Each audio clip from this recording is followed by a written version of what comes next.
Hello friends, मैं सागर सुमन from ISL English classes. आज मैं आपको 12th क्लास के प्रोज सेक्शन का 6 चैप्टर का ऑब्जेक्टिव बताने जा रहा हूं। इसके पहले मैं समरी के बारे में डिस्क्राइब कर चुका हूं पिछले वीडियो में। चलिए अब मैं इस ऑब्जेक्टिव को एक एक करके आंसर और हिंदी बताऊंगा, कृपया इसे फॉलो करें। ओके, सबसे पहला प्रश्न है the artist is dash. Artist क्या है? तो आर्टिस्ट एक शॉर्ट स्टोरी है, एक लघु कथा है। नेक्स्ट वन है दूसरा नंबर प्रश्न, who has written the story?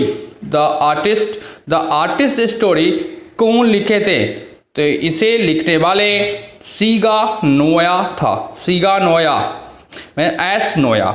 Next third number प्रश्न है सेबई वाज। सेबई जापान का एक लड़का रहता है। An artist is right answer. Next 4 number प्रश्न है सेबई's parents knew that he often about himself dash.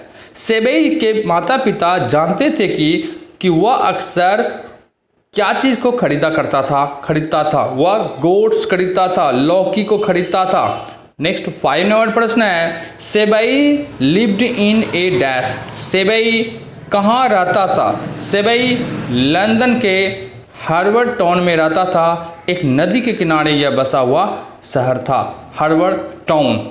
Next 6 number प्रश्न है the teacher made complain against Seibei to his dash. Teacher ने सेबई के खिलाफ किसे कंप्लेन किया था? उसके माता को कंप्लेन किया था, क्या उसके पिता को कंप्लेन किया था? तो मैं समरी में बताया हूँ, स्टोरी के माध्यम से बताया था कि टीचर जब स्कूल में सेबई के पास लौकी छीने थे या पकड़े थे तो वह सबसे पहले उसके घर में माँ को कंप्लेन किए थे, क्योंकि उसके पिताजी घर पे नहीं थे, बाहर गए थे। तो इसका सही आंसर टीचर जो सबसे पहले कंप्लेन किए थे सेबई के खिलाफ वह उसके माताजी थी, मतलब मदर इज राइट आंसर। 7 नंबर प्रश्न है one could walk from one end of the town to another. माने कोई भी व्यक्ति एक छोर से दूसरे छोर से तक शहर के एक छोर से दूसरे छोर तक चल के पार कर सकते थे। कितने समय में? तो 20 मिनट्स में, 20 मिनट में चल के पार कर सकते थे हार्वर्ड टाउन को, उस शहर को। नेक्स्ट 8 नंबर प्रश्न है Seibei knew every place that sold dash. Seibei प्रत्येक जगह को जानता था जहां गोट्स बेचे जाते थे, जहां गोट्स बिकता था, लौकी बिकता था। तो C is right answer. Next प्रश्न है 9 नंबर सेबई was a dash Japanese boy. सेबई जो है जापान का एक लड़का था। कितने साल का लड़का था? वह एक 12 इयर्स ओल्ड था, 12 साल का एक लड़का था, बालक था। 10 नंबर प्रश्न है Seibei hobby was collecting of dash. Seibei की जो शौक था, क्या चीज का संग्रह करना, क्या चीज को इकट्ठा करना, जमा करना का शौक था। तो उसका शौक गोट्स का था, जमा करना, लौकी को जमा करने का उसका शौक था, उसका हॉबी था। नेक्स्ट 11 नंबर प्रश्न है Seibei was a passionately interested in. Seibei जो है बहुत ही ज़्यादा रुचिपूर्ण क्या चीज में रखते थे? तो वह गोट्स में रखते थे। पंपकिन का मतलब होता है कद्दू और गोट्स का मतलब होता है लौकी। नेक्स्ट वन है 12 नंबर प्रश्न Shiga Naoya is a dash short story writer. Shiga Naoya short story writer कहाँ के हैं? वह जापान के थे, जापानीज शॉर्ट स्टोरी राइटर थे। नेक्स्ट 13 नंबर प्रश्न है the teacher became very dash with Seibei for neglecting his study.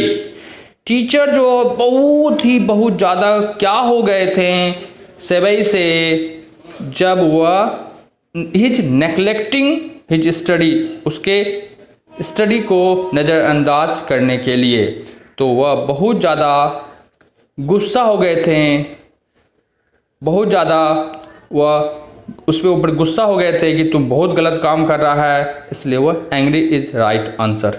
Next 14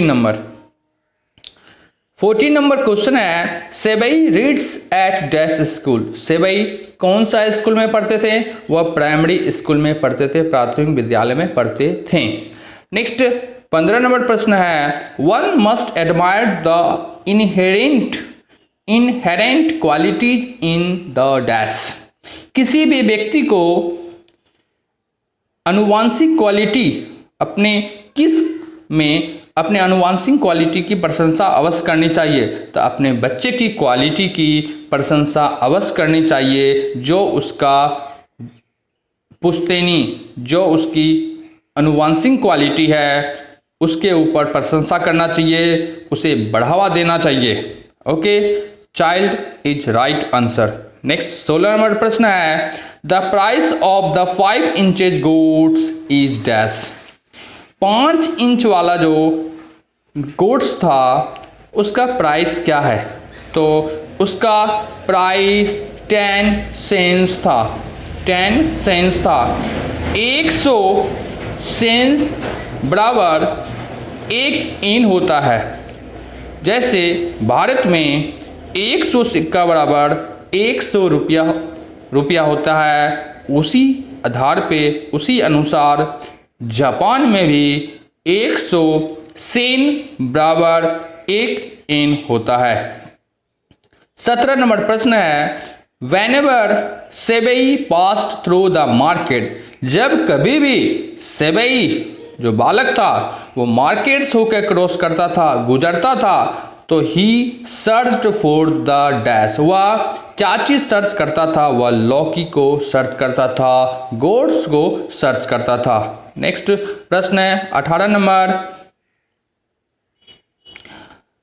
one day, एक दिन, Seibei was caught red handed by his dash teacher. किस टीचर के द्वारा एक दिन सेबई रंगे हाथ पकड़ा गया, रेड हैंडेड पकड़ा गया?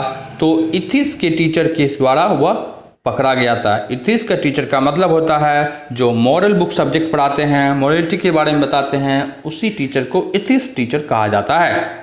19 नंबर प्रश्न है, Seibei bought a dash inch gourd from an old women. Seibei जो है वह एक बूढ़ी महिला से कितना इंच का गोट खरीदी थी? तो वह 5 इंच का गोट खरीदी थी। 5 इंच का उसका साइज था, ज़्यादा बड़ा नहीं था। वह अद्भुत था, वह यूनिक था, इसलिए वह उसे खरीदा था। 20 नंबर प्रश्न है, Seibei's father worked at dash shop. Seibei के पिता जो हैं वो किस शॉप में काम करते थे? वह कारपेंटर्स, बढ़ई के दुकान में काम करते थे, मतलब बढ़ई थे। 21 नंबर प्रश्न है, द पोर्टर सोल्ड द गोड ऑफ सेबई। पोर्टर जो है, जो चपरासी था, जो सेवक था, उस स्कूल का दरबान था, वह सेबई के गोड को कितना में बेच देता है? किसे बेचता था वो? वह एक कोरियो डीलर को बेचता है। कितना में? 50 एन में बेचता है वो। नेक्स्ट 22 नंबर प्रश्न है, सेबई हॉबीज ऑफ कलेक्टिंग गोड। सेबई का जो शौक था वह लौकी कलेक्ट करने का था। मेड हिज टीचर, उस टीचर को क्या करते थे? वह डिसप्लीज्ड करते थे, मतलब नाखुश करते थे।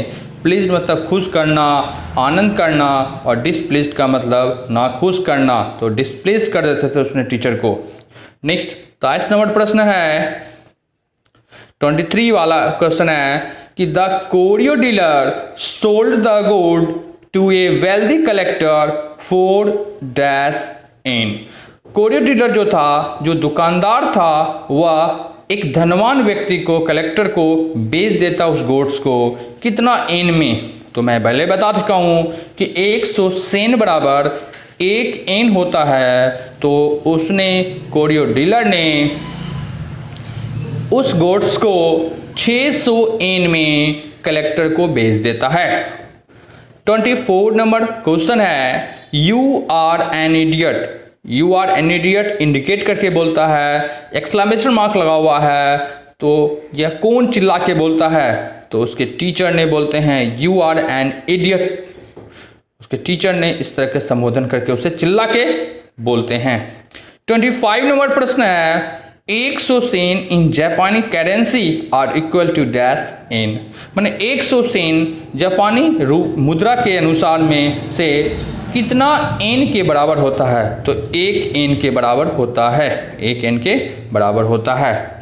आई होप दैट 25 नंबर प्रश्न, 25 नंबर टोटल प्रश्न, सभी प्रश्न इंपॉर्टेंट है आपके एग्जाम के लिए और सभी प्रश्न आप अच्छे से समझ गए होंगे और आगामी एग्जाम के लिए आप इसे अच्छे से तैयारी कर लेंगे। और इसे 1-2 बार ज़रूर देखें, क्योंकि आपके ऑब्जेक्टिव का प्रश्न 50 मार्क्स का, मतलब 50% आता है, 50 मार्क्स का आता है, इसलिए आप इसे ध्यान से पढ़ें और समझें। आई होप दैट आप इसे अच्छे से समझ गए होंगे। यदि आप इस वीडियो को अच्छे से पढ़ें और समझे हैं तो आप प्लीज़ इसे लाइक और शेयर ज़रूर करेंगे। Okay, thank you for watching this video.